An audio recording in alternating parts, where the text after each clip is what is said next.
In today's video, I'm going to teach you how to combine multiple components with variants together in Figma. Let's start by opening your design. The goal here is to turn related elements, like different button styles or sizes, into a single organized component set using variants. Variants let you group similar components so you can switch between options like size, type, or state from one place, which keeps your design system clean and efficient. First, select an element you want to reuse and make it a component.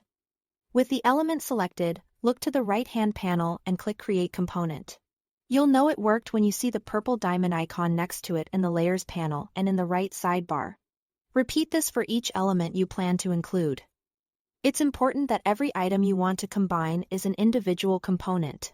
If something is still a frame or a group, convert it to a component before moving on.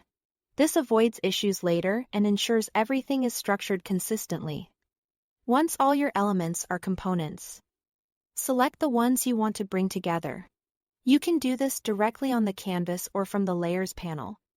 Just make sure your selection only includes components.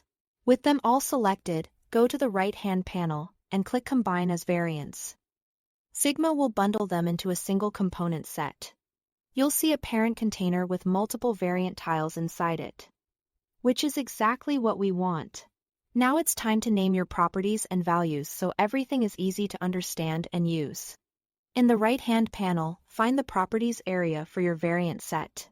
Create clear property names that describe how these variants differ, such as size or type. Then assign values that match each variant, like large, medium, or small for size, and primary or secondary for type. Keep names consistent and readable. Use the same capitalization and avoid abbreviations that might confuse your team later. Meaningful labels make it simple to swap variants while designing. After naming, take a quick moment to verify that switching property values updates the component as expected. This small check helps you catch any mismatches early and keeps your set dependable when you hand it off or use it across your files. That's it. Thanks for watching.